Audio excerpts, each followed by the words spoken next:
Olá, sejam bem-vindas, sejam bem-vindos. Hoje a gente vai ter uma conversa sobre a loucura da cura da cultura. Eu sou Pedro Luiz. Eu sou Alexandre Ferreira.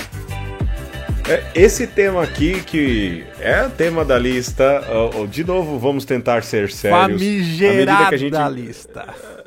Famigerada lista, que já tá acabando, hein, Alexandre? Olha, eu tô vendo aqui. Viu? Acabará o programa à medida que a lista acabará? Essa pergunta você vai ter respondida no dia que a gente falar que é o último programa da lista? Não, nós somos... Acabará, Alexandre? Quem sabe? Nós somos igual a Sherazade, a gente sempre deixa alguma coisinha para outra noite. É isso mesmo, mas olha, esse tema já é difícil de falar, a loucura da cura da cultura. É quase um trava-língua, parabéns. O Alexandre provavelmente nesse dia estava bem inspirado em falar, não, eu vou bolar um tema, eu vou pensar num tema que vai dar trabalho para o Pedro. Você já sabe, os temas mais rebuscados vêm da mente do Alexandre, e aquilo que é galhofa pode vir da mente dele também, mas em geral às vezes vem da minha. Vem da minha também. A minha, mas, sem ô Pedro, mais delongas... Na verdade é tudo galhofa, só que eu dou um verniz de intelectualidade pra você ficar, pro pessoal pensar que tem alguma coisa aí. Olha, pessoal, tá aí uma verdade. Não nos leve a sério, porque nem a gente se leva a sério, né? Vamos pro jogo então, vai. Eu tenho um jogo hoje que a gente poderia chamar... tá em época de Copa ainda. Então a gente vai chamar Lá na Rússia, pode ser, não? Lá na Rússia. Lá na Rússia. Eu sei que tem gente que gosta dos dilemas que a gente propõe, então vamos propor dilemas, né? Vamos lá. Já que tem gente que gosta, vamos continuar propondo. Vamos lá, então? Vamos lá, simbora. Vamos lá. Lá na Rússia, Alexandre, você prefere que durante todo o mês de setembro você só pode rezar a missa às 3 da manhã, em sueco, mas com um cachorro latindo desembestadamente ao teu ouvido durante todo o tempo da missa. Você começa a missa e ele começa... E você termina a missa, ele para de latir. Não é? Só pode rezar às 3 da manhã e em sueco. Sueco, né? Aquela língua que todos nós amamos. E eu não sei uma palavra. Ou você prefere, lá na Rússia, fazer a pior homilia da sua vida. Sabe aquela, olha, pobre, em que você troca Zaqueu por Josué, você troca Simeão por Zaqueu, você faz assim erros crassos na sua homilia, pior homilia da sua vida, só que você faz essa homilia na frente dos seus professores favoritos, também estão lá ouvindo essa tua homilia péssima, os teus pais, não é? Aí o seu Antônio e a Dona Zéza, tá também o Alex, teu irmão, e também teus amigos padres, os melhores amigos, e os teus ouvintes da rádio, ou seja, um público que você vai ter que encontrar depois. Aquele público Rússia, que você... Dois... Aquele público que você quer geralmente impressionar. Que você não quer decepcionar, na verdade. Uhum. Entendi. Lá na Rússia, qual dos dois você prefere? Pedro, esses seus dilemas parecem aqueles sonhos que a gente tem e acorda suando frio assim. Assustado? Assustado. Alguns desses eu não vou falar se eu já sonhei ou não, mas já sonhei, viu? Olha... eu prefiro esse segundo, esse da homilia aí, porque, assim, decepcionar os outros na homilia, eu acho que é uma coisa quase inevitável, assim. Eu achei que você falou, eu faço todo domingo, já ia te dar uma moquita já, mano. Eu não sei se eu faço todo domingo, não. Mas sabe, de vez em quando eu termino a missa assim, meu Deus, eu não enganei. O que eu falei, né? Não enganei nem a mim mesmo. Sabe quando você se perde nas ideias assim, fica difícil de retomar a linha de pensamento? Tipo quando eu me perco aqui e conserto na edição, você se perde e eu conserto na edição, né? Isso mesmo. Justamente. E ao vivo e no meio da missa não dá pra fazer? Não dá pra editar, né?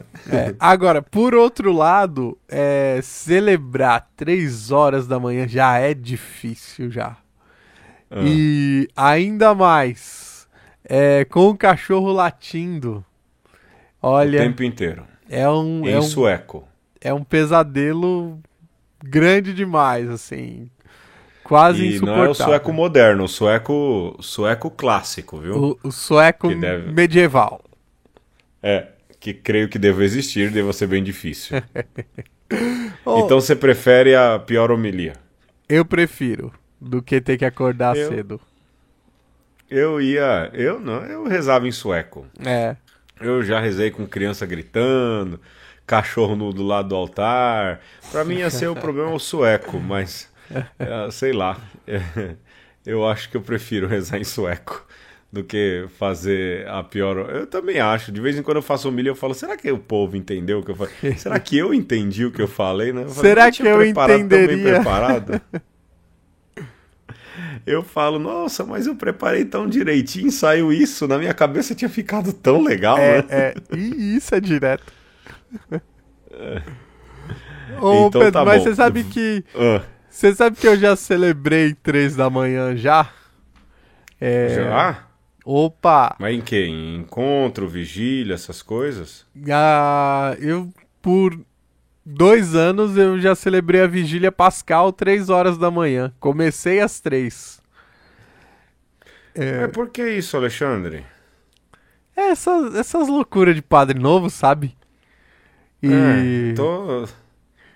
Eu tava inspirado naquele ano e pensando assim em toda a dinâmica da sexta-feira, da Semana Santa, né? E como na sexta-feira a gente termina 3 horas da tarde.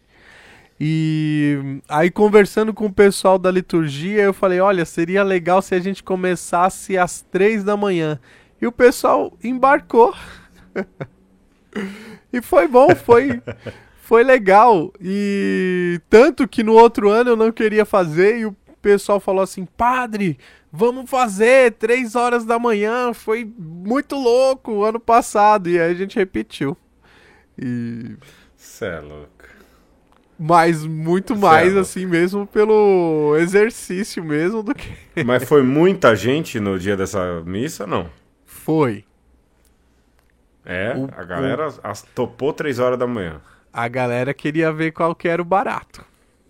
Só faltou o cachorro e o sueco. Isso mesmo. Tá bom, então. Vamos lá, senão a gente não termina isso hoje. Vamos lá. Segundo, lá na Rússia.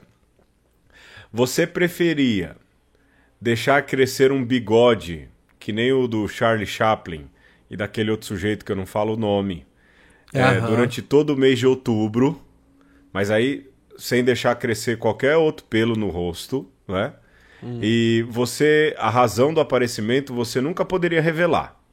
Nem poderia inventar uma desculpa que justificasse o bigode. Alguém fala, porque deixou o bigode? Você não poderia falar. Sobre esse assunto eu não falo. Isso durante todo o mês de outubro. Ou você preferia, por um ano, escolher uma música e só poder ouvir essa música.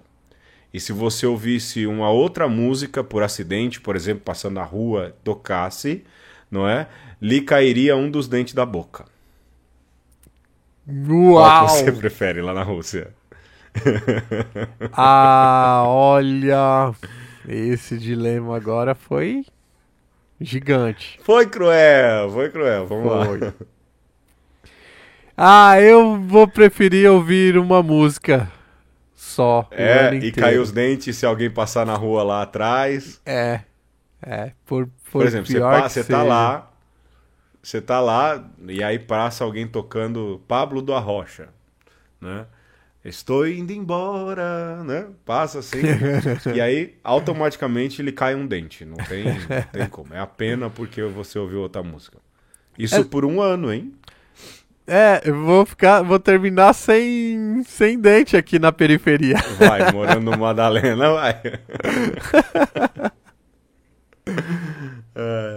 Mas Você prefere... esse negócio de ouvir uma música só, de vez em quando eu entro numa dessas, sabe? Eu tava reparando outro dia, faz um tempo que eu não troco a minha playlist no celular. Então eu acho que Sim, mas... eu me adaptar. Mas aí é uma playlist. Sim. Mas aí é uma assim, playlist, né? não, mas pra dizer que às vezes eu aperto o botão de repeat numa música e fico escutando por muito tempo. Não esse Eu tempo também sou todo, assim. mas sim. Então, eu também. Às vezes eu fico um dia ouvindo a música. Por exemplo, esses tempos lançou aí aquela música This Is America. E aí eu ouvia, por causa daquele coro bonito, né? Vou estar tocando um pedacinho aí. E aí depois parava. Né? Depois parei, mas eu fiquei acho que um dia ouvindo assim. Eu acho que se eu morasse com alguém ia falar, tá doente, homem? Para com isso, né? Agora, por outro lado, de alguma forma fazer uma alusão àquele senhor que Aquele escreveu Minha Luta. Não. Pois não. é. Não, jamais. De jeito nenhum. Com Por isso essas ideologias dilema não dá duro, pra hein? flertar. Não dá nem pra pois é. brincar. Por isso? Então, não dá pra brincar. Eu confesso a você que por mais que eu tenha elaborado aqui, apesar de que hoje onde eu moro é mais tranquilo, né? Se eu morasse no Heliópolis, com certeza ia terminar Banguelo no fim da primeira semana. Né? Porque a gente ouve de tudo. Mas aqui, se eu ponho um fone de ouvido, eu acho que dá pra escapar. Dá pra escapar. Ainda mais você, né, Pedro, que tem um fone de ouvido que sela aí o ambiente externo. É verdade, eu tenho. Eu tenho e foi uma compra... olha, uma das melhores compras que eu fiz, hein? Verdade. Depois da bicicleta, o fone que salvaria cancela uns ruído dentes. externo. Ficaria dentuço. Ficaria dentuço. Tá bom, chega de coisa, vamos pro tema. Vamos lá.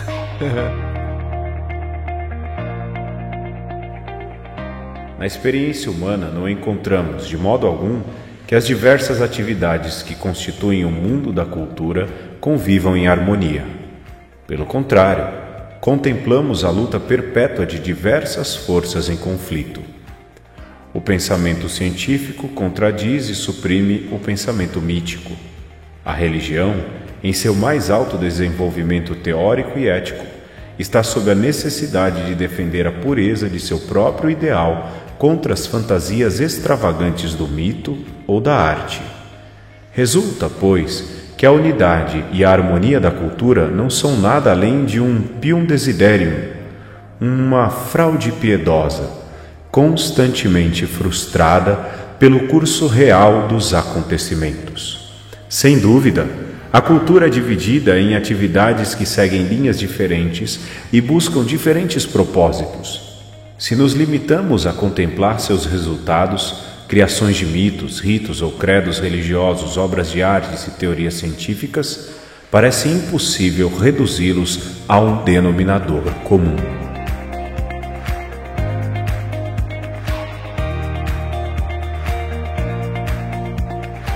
Ai, que capricho, hein, Alexandre? Eu falo, dali só vem... é Drummond falando futebol. Dele, Ernest Cassirer. É isso mesmo o nome?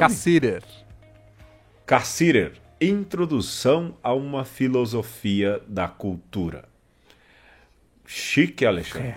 A gente tá ficando cada vez mais parecendo que a gente é inteligente, né? Parabéns. Nada como uma pitada de Cassirer pra dar um tom de intelectualidade. Cassis no creme de papai é uma delícia. Cassirer no creme de papaya. Aí. Dava o nome de um podcast, hein? Fica a dica aí pra quem tá ouvindo. Olha aí, se você quiser montar uma Cassirer no creme de papai.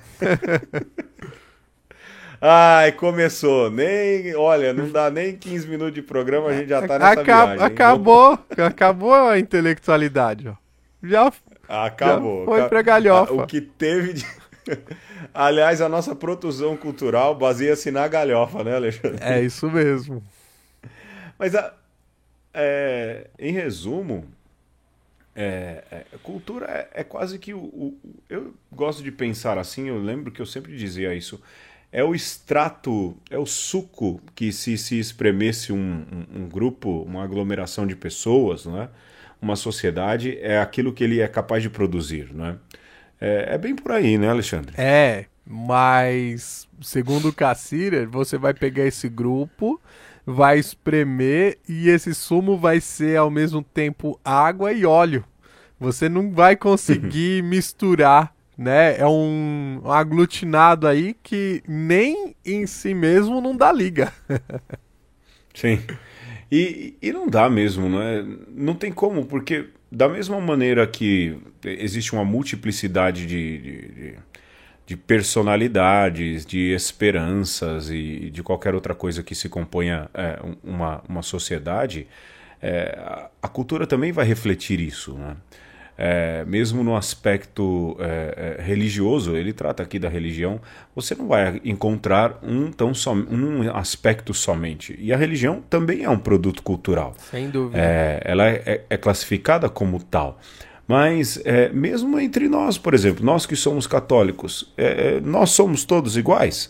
Seja sincero, você que ouve, não é? Não somos, viemos de escolas teológicas, escolas eclesiológicas, aí fica uma palavra difícil, mas é a que cabe, diferente, e isso também é produção cultural, né? A gente nunca vai ter uma cultura única, monocrática, homogênea. acho que esse é o termo correto, né? Homogênea, não, ela sempre vai ser retrato da diversidade de personalidade, né, Alexandre? Só que quando a gente fala sobre cultura, geralmente a gente deixa esse dado de lado. E aí nós ingenuamente falamos assim, a cultura brasileira, ou ainda a cultura nordestina, ou né, a religião católica. Ou, o que é pior, quando a gente deseja, já pisando na linha do tema, ou quando a gente quer depreciar, a gente diz, isso é um sem cultura. Isso é um sem cultura. Exatamente. Esse é um sem cultura. A gente ouve muito isso, né? E que a música, por exemplo, produzida pelos morros não é cultura, que funk não é cultura, que o rock já foi chamado de música sem cultura, não é, Alexandre? O samba cultura degradada. já foi chamado... o samba era cultura degradada. Houve uma esposa de um presidente que tocava corta-jaca e samba, e foi chamada por Rui Barbosa. Eu não lembro o nome do presidente, confesso que não lembro, mas lembro do Rui Barbosa, né? A águia de Aia, né? Reclamando, dizendo, olha, a que ponto nós descemos, olha que tipo de música que se toca, né? A gente tem essa mania de depreciar aquilo que a gente não gosta e dizendo que isso não é cultura. Eu já ouvi muito desse discurso. É triste, né? Porque as pessoas, é isso que você disse, querem manter ali o monopólio da cultura, né?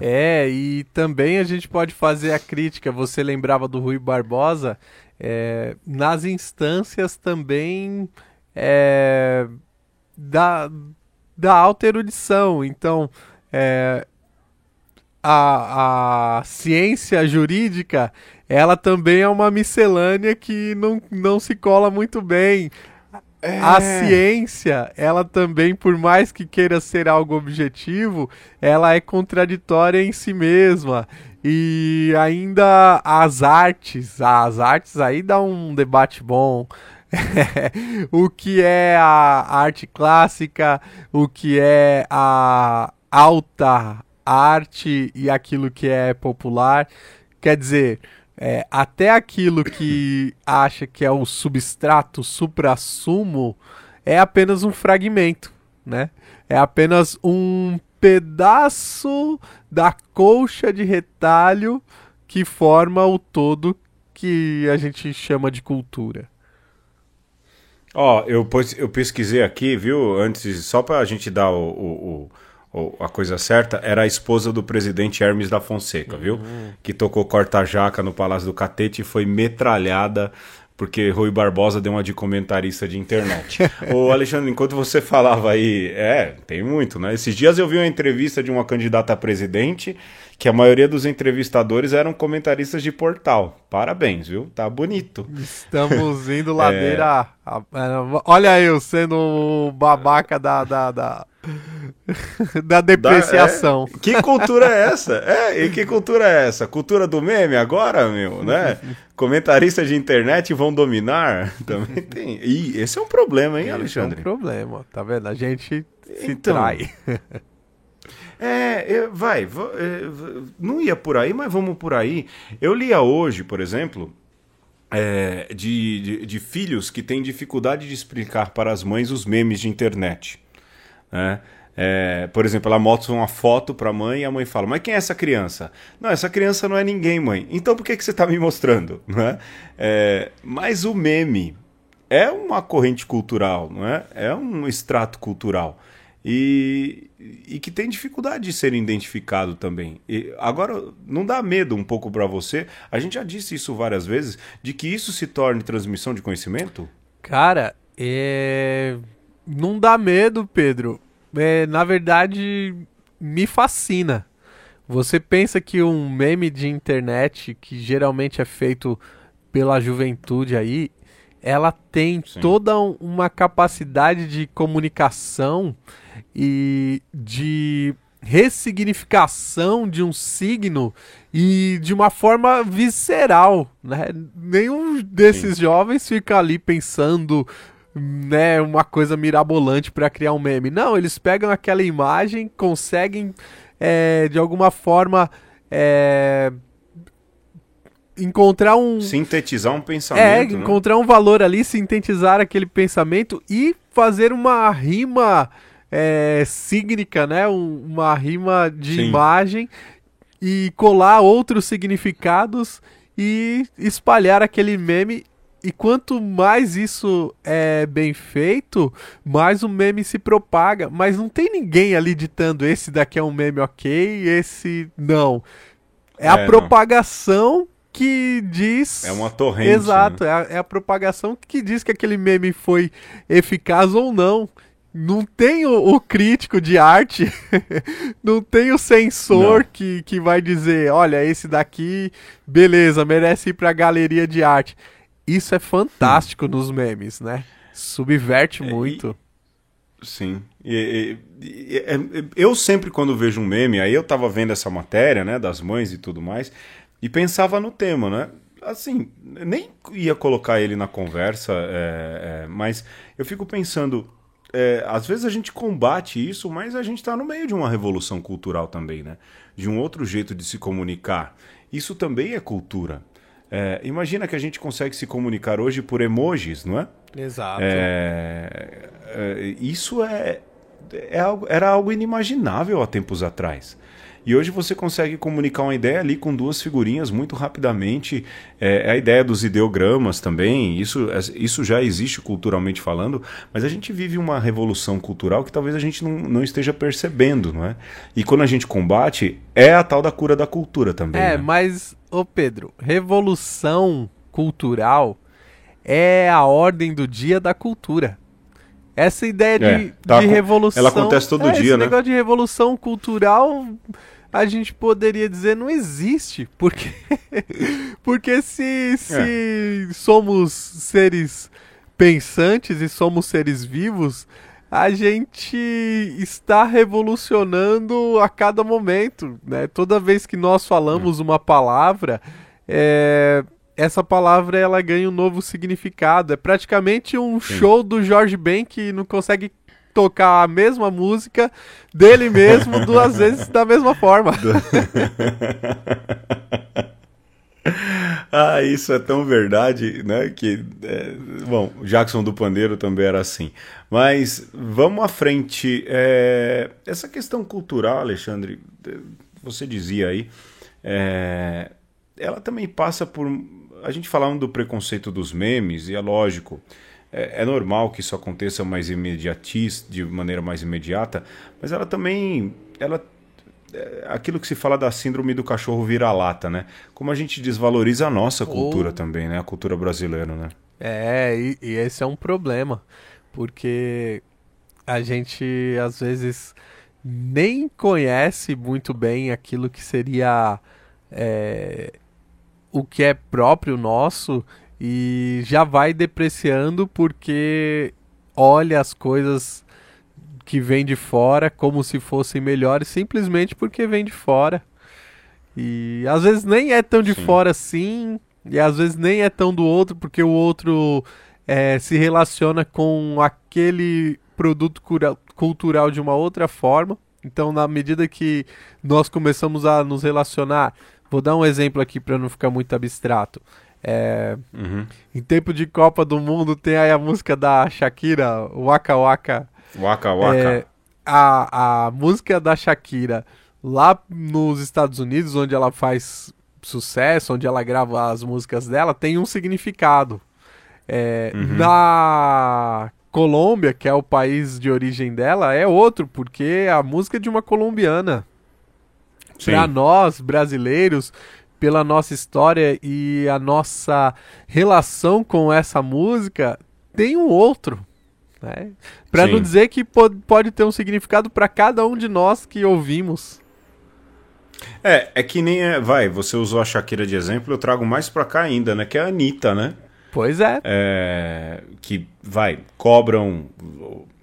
Aí há uma série de discussão com movimentos sociais e tudo, mas os Estados Unidos enxergam ela de uma maneira, quem é da periferia enxerga ela de Os outro, quem tá latinos. os latinos enxergam de uma outra maneira. O quanto o mesmo produto cultural ele pode ter assim uma aproximação diferenciada. E a gente deprecia no fim, né? Você pode até não gostar, eu também não sou fã, mas volta Eu aquilo, sou. né? Você já disse que gostava, né? Naquele fatídico programa. Eu não me lembro nada daquele programa. Ok, mas ouça que você vai lembrar, né?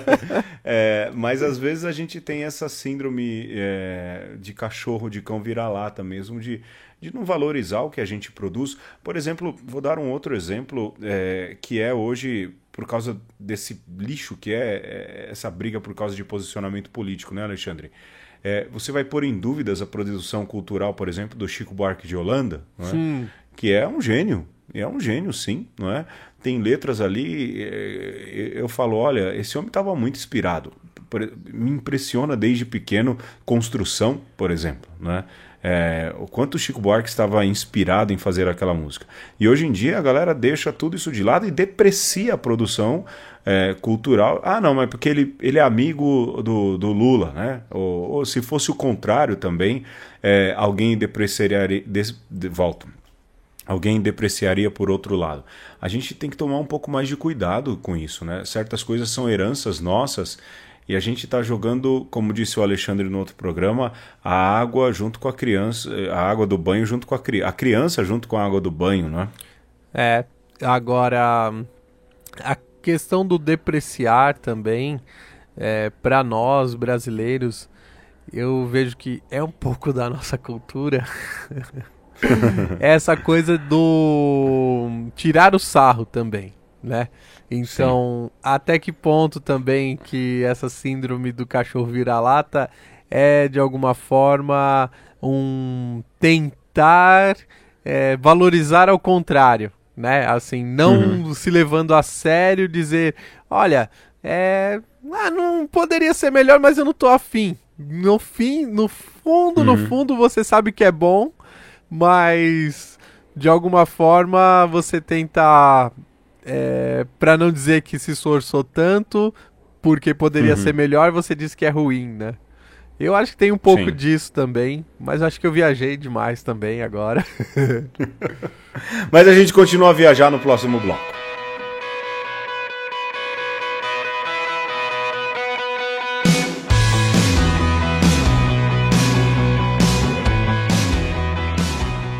Nós estamos falando sobre a loucura da cura da cultura. E, Pedro, uma coisa interessante também sobre cultura, e está aí no próprio sentido e na origem da palavra, é que cultura tem a ver com cultivo e com culto, né? Nossa cultura é tudo aquilo que a gente, de alguma forma, continua a trabalhar em cima, não é? Porque se você faz uma coisa e deixa ela de lado, então esse fazer, ele de alguma forma se perde. Mas se você faz e depois retoma esse fazer e vai criando de alguma forma uma expertise sobre este fazer, então você pode dizer que cultivou este fazer, né? Então, a cultura, você pode falar de uma cultura de um povo, de uma tribo ou de uma nação por conta disso, porque tem este continuar fazendo, ou da mesma pessoa, ou de um grupo, ou de geração após geração, não é? E aí você falava dessa questão de nós valorizarmos a nossa cultura. E para nós valorizarmos, é preciso então saber da onde nós viemos, o que nós estamos cultivando a partir do momento de que nos identificamos como um determinado povo. Sim. Aí volta e meia a gente fala. Eu acho que a gente já podia incluir também o Darcy Ribeiro no Bingo uma conversa, né? Porque ele fala aí da tríplice raiz da cultura brasileira, né? Que vem aí primeiro dos povos indígenas, que são os povos originais, os donos originais aqui da terra. Fala que o outro tripé da cultura brasileira vem dos portugueses que aqui chegaram. E depois ele fala também da cultura dos africanos, né, que vieram por conta da escravidão. E aí ele desenha ali o povo brasileiro, é a obra-prima de Darcy Ribeiro, ele desenha que a nossa origem vem dali, não é? O nosso tripé cultural. Mas eu tenho para mim, né, que vai além, não é, Alexandre? Que vai muito além. Eu lembro que eu lia uns artigos de um moço chamado Georges Bourdokan. Eu não sei se era com você que eu estava conversando Não. isso ou com alguma outra. Acho que foi com o padre Rodrigo Pires, né? Que resolveu fazer árabe, né? Imagina. Padre Rodrigo Pires é um amigo em comum nosso que adora aprender línguas, né, Alexandre? Rapaz, ele aprendeu Hitita, para vocês terem uma ideia. Fazendo escrita cuneiforme, ele adora essas coisas e aí resolveu aprender árabe. E ele falando ali da relação da língua portuguesa com a língua árabe. E eu lembro de um moço chamado Georges Bourdokan, que falava das raízes árabes da cultura brasileira. Rapaz. Há também, bonito. Georges Bourdokan trabalha muito sobre isso. Mas nós temos, e ele falava das palavras, não é? Do alface, do açúcar, uma série de palavras que entraram na cultura, mas alguns jeitos de se pensar e filosofar aí fica mais por conta de você. Mas a cultura brasileira hoje, ela é... O que é a cultura brasileira, na verdade, né, Alexandre? Sendo que você tem o Nordeste, que é Brasil, que tem um jeito de cozinhar, de falar, de se fazer música. Pega um sanfoneiro no Ceará, por exemplo, e pega o mesmo sanfoneiro no Rio Grande do Sul. Eles não tocam do mesmo jeito. Não, né? Mesmo. E ambos são brasileiros. O que é cultura brasileira, no fim das contas? Os dois tocam o mesmo instrumento. E o mesmo. Um chama de sanfona, outro chama de gaita, né? Mas tocam o mesmo instrumento. A gente tinha, né, o Alexandre, no seminário hoje é padre que toca, e ele toca sanfona como alguém do sul, né? Sim. E embora seja filho de nordestinos, veja a loucura, né? É um exemplo disso. O que é cultura brasileira, né, Alexandre? A cultura brasileira é tudo isso. É uma amálgama, uma mistura. Aí, Pedro, você falou da influência árabe, aí eu sou obrigado a estender um pouco esse assunto, porque, sim, nós temos uma influência da cultura árabe, mas essa cultura árabe não é bem árabe, Pedro. Essa cultura que nós recebemos da ocupação moura na Península Ibérica, ela vem do norte da África. Ela é muito mais africana do que árabe. Lógico, tem aí a língua falada ali na Península Arábica que influencia, mas veja, e o norte da África, hein? Que ninguém fala, hein?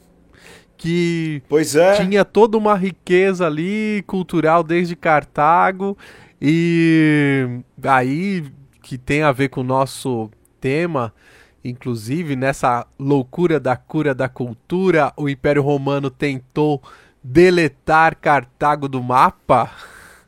Aníbal Barca, o terror de Roma, né? Pois é, só que não conseguiu. O máximo que a gente consegue é ocultar.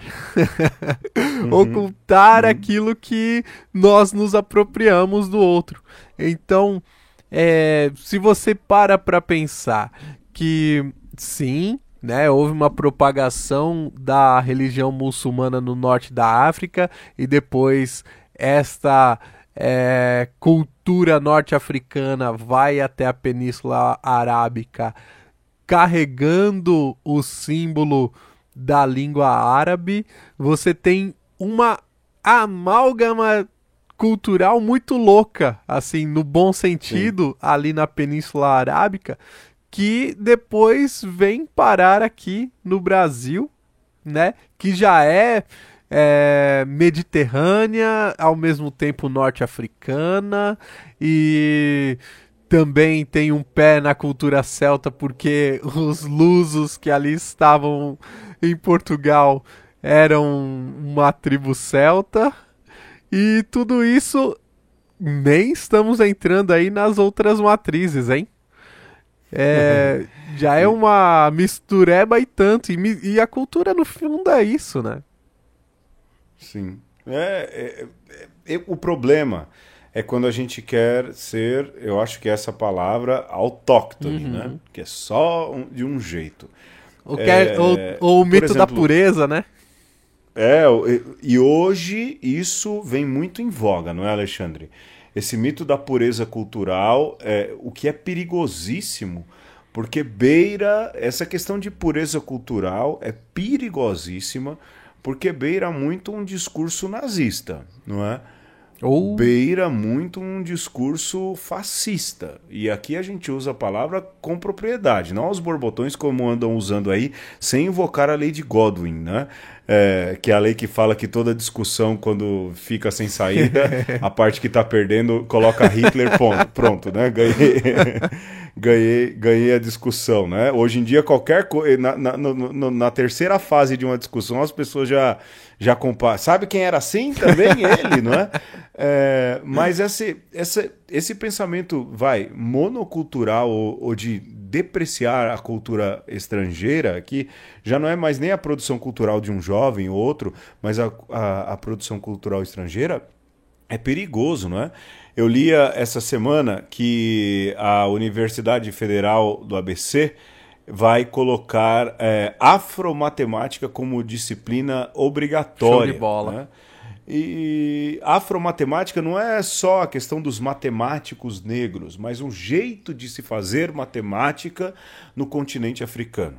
Afinal de contas, aqui no Brasil isso é extremamente pertinente, e aí volta ao Darcy Ribeiro, porque uma das origens da nossa cultura vem da raiz africana. Como se fazia matemática na África? A gente deve muito, por exemplo, já que a gente está falando de matemática, aos povos árabes, não é, Alexandre?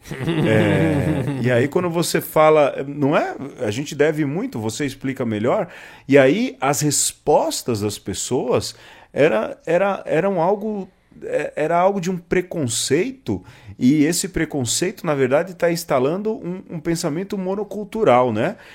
Dizendo, olha, vai ensinar afromatemática. Eu vou ler aqui algumas respostas. Teve gente que escreveu assim, para aprender a contar miçangas.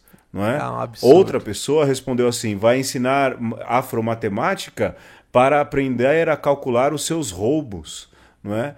Outros, um negro escreveu, então eu vou tirar 10, não é? Olha aí também, para dizer que isso não é só discurso de gente branca, não é? O quanto há uma má interpretação dessas coisas. Eu não sei se foi você que me falou também de dificuldades, por exemplo, com filosofia árabe na academia, não é? Não só a filosofia árabe, que ela é muito mal entendida, mas a própria afrofilosofia também, que ela é negligenciada, né? A gente ouve por aí falando que a filosofia nasceu na Grécia e nada mais, para não dizer nada mais calhorda, vamos dizer, nada mais enganoso. Sim. Essa é a cura da cultura, não é, Alexandre? Sim. É a tentativa de curar a cultura eliminando aquilo que aparentemente nos parece negativo. Né? E que tem tanta riqueza quanto a nossa. Veja, todo mundo sabe não, né? Mas se você for pegar a história do próprio Platão, que é um dos grandes expoentes da filosofia como nós conhecemos hoje, tem o seu período ali que ele vai estudar no Egito. Né? E depois o Pitágoras, né? Trazendo para matemática também, vai estudar no Egito. E aí, pra gente colocar um pouquinho de religião na história também, um tal de Moisés, que eu não sei se o pessoal lembra bem da história. Também estudou lá no meio dos eruditos egípcios. Pois viveu lá a vida e a infância inteira, não é? Teve acesso à erudição, à sabedoria dos egípcios. E aí surge a pergunta, embora não sejamos biblistas, né? O quanto do código que é lei importante tem de influência de uma outra cultura que não é a judaica, porque ali a cultura judaica era uma cultura informação. Aí você pode dizer, mas isso aí é palavra de Deus revelada? Sim, mas escrita por alguém em um ambiente cultural. Não a igreja reconhece isso de maneira patente no Concílio Vaticano II com a Constituição Dogmática Dei Verbum. A palavra de Deus, a Bíblia é a palavra de Deus em palavras humanas e fruto de um ambiente cultural também. O quanto essa lei também não é extrato cultural de uma outra cultura, não é, Alexandre? E aí você lembrava também do quanto a gente depende, a nossa matemática hoje ela é dependente não só da matemática árabe, mas da matemática hindu-arábica, ou seja, começa lá na Índia.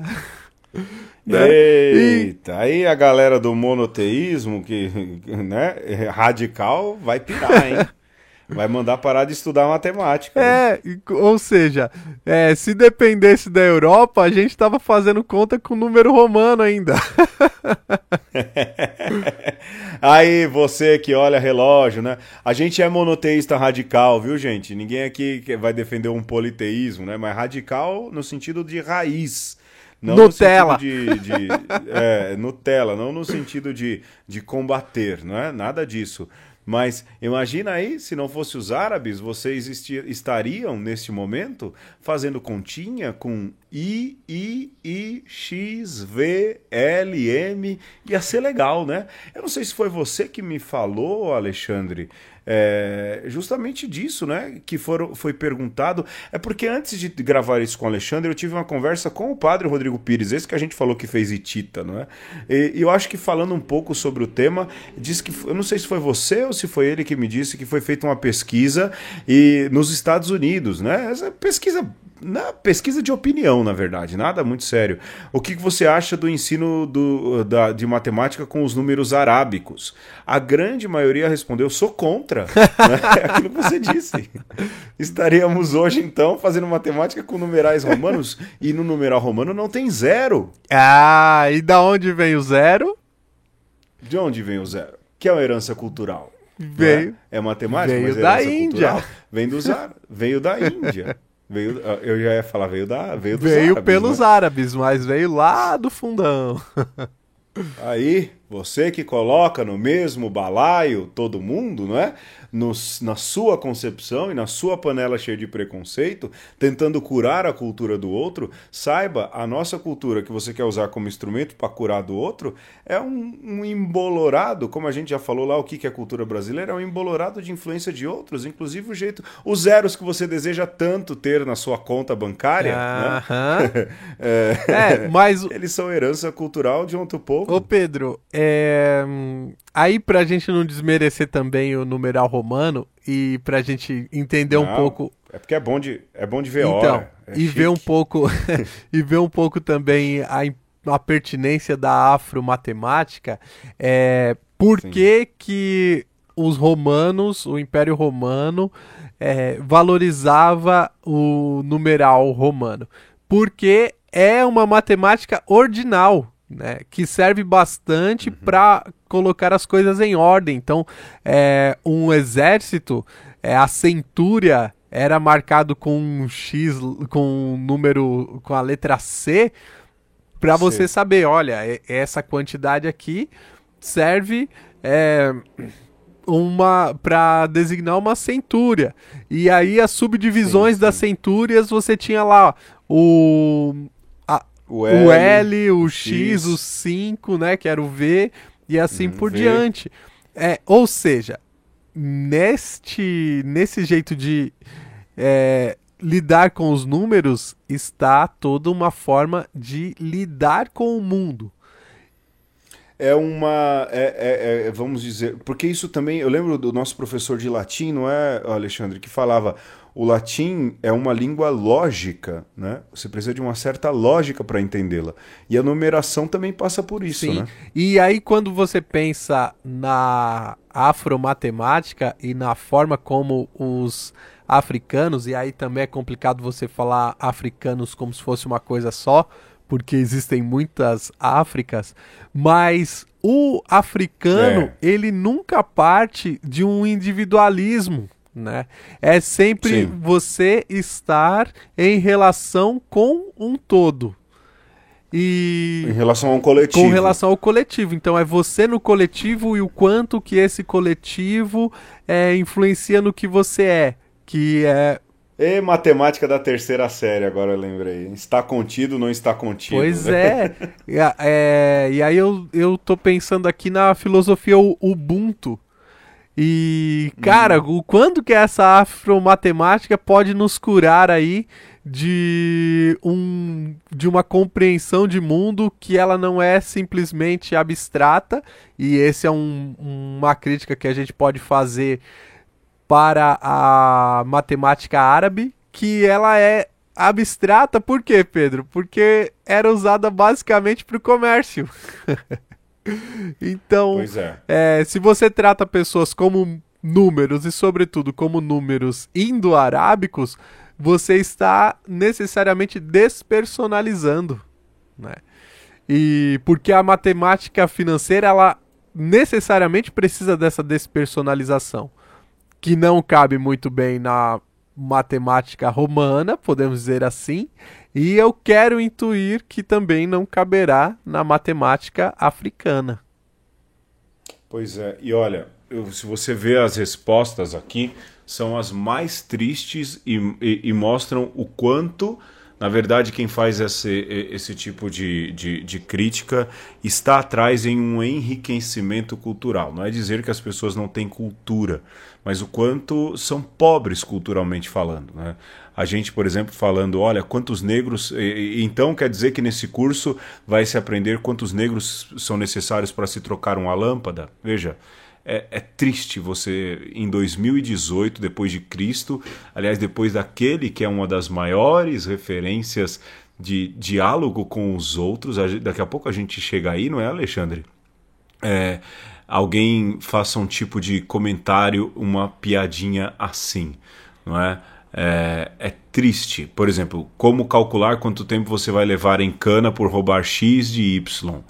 É triste você ver o empobrecimento cultural que chega a ponto de fazer esses comentários depreciativos, criminosos a respeito de algo que contribuiu muito até para o jeito com o qual talvez essa pessoa viva. É triste saber que a gente chegou nesse ponto. Eu diria que não é um empobrecimento cultural, é um empobrecimento de caráter, sabe?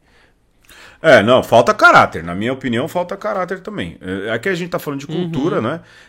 Eu tenho pra mim que a grande maioria dos caras que querem curar a cultura do outro tem uma pobreza cultural muito grande, mas eu concordo com você, falta caráter também. Isso é mau caratismo. A gente tem que dar nome aos bois, né, Alexandre? Sim. Ô, Alexandre, mas a gente já pisou aí na linha, não é? E lá no começo da conversa a gente, vamos falar de Jesus, não vamos falar de Jesus? Lógico, vamos falar, mas em que ponto, não é?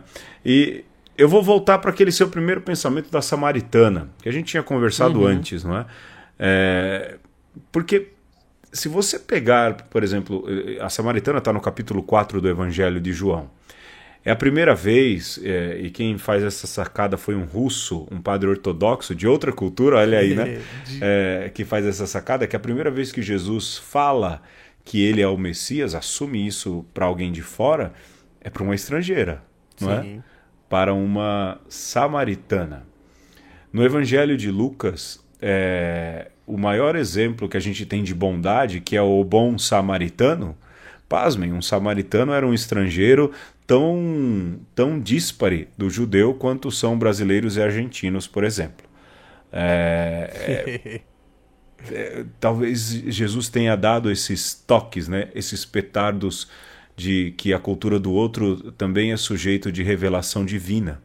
E às vezes a gente não percebe isso, né? A gente acha que só com uma cultura de um pensamento tão somente cristão é que é se possível viver o cristianismo, só de um jeito. E Jesus faz o caminho inverso e a gente esquece, né? É uma pena ver isso acontecer. E quando você pensa aí que de repente no tempo de Jesus existia ali uma treta entre judeus e samaritanos, você fica pensando assim, teve uma raiz histórica, tá bom, mas quando você olha um pouco mais para trás, você percebe que esses dois grupos, eles têm uma raiz em comum, né? Então, a questão a gente mantém o conflito, a gente bota lenha no conflito se nós queremos nos ater a um ponto da história. Porque se você quer ir um ponto mais atrás, você vai perceber a convergência. E Nosso Senhor, nesse sentido, ele, sobretudo nesse episódio com a samaritana, ele transcende isso. Ele consegue dialogar com ela porque sabe exatamente que não é aquele ponto onde houve a divergência que determina a história. E, inclusive, aquela mulher também, quando ela fala assim, nossos pais, se referindo ao poço de Jacó, já lembra Jesus e reconhece em Jesus um irmão. Né? Nosso pai Jacó que nos deu esse poço, ou seja, ela também já flexibilizou aí esse momento onde eles já não se identificavam, né? Sem dúvidas, sem dúvidas.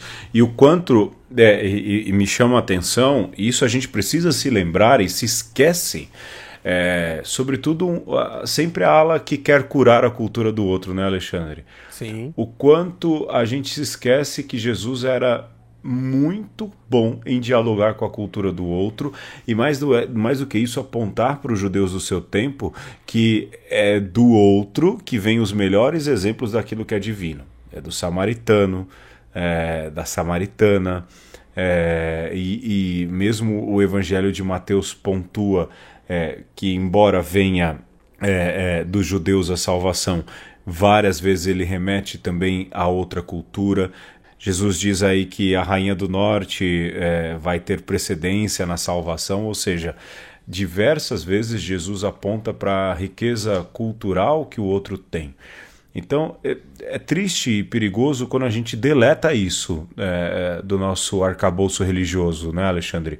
E acaba deixando se sobressair, acaba deixando ir à frente muito mais um jeito único, e a gente achar que só é esse jeito, sem levar em conta que há outras culturas aí que também podem ser lugares em que Deus conversa, em que Deus se manifesta também. E aí nós podemos lembrar também o discípulo de Jesus, São Paulo, que vai dizer ali na sua carta aos Coríntios, eu me fiz judeu com os judeus, eu me fiz grego com os gregos, para ver se ganhava alguns para o reino de Deus.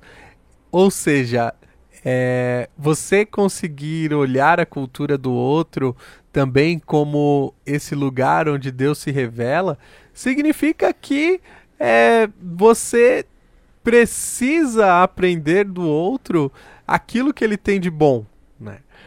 E sim, que bom quando a gente não entra nessa paranoia de achar que o meu que é o bom e o do outro é o ruim. E precisa ser curado. Precisa ser curado, precisa ser doutrinado. Purificado. Catequizado. Mas é preciso, então, se queremos curar alguém, que sejamos nós mesmos, que nós possamos não curar a nossa cultura também, mas olhar para aquilo que nós temos a oferecer para o outro e oferecer o nosso melhor, não a partir da depreciação do outro, mas mostrando aquilo de bom que nós podemos construir juntos, né? Nessa ideia de revolução cultural contínua, a revolução maior é a do encontro e não a da separação ou da erradicação do que o outro tem para te oferecer.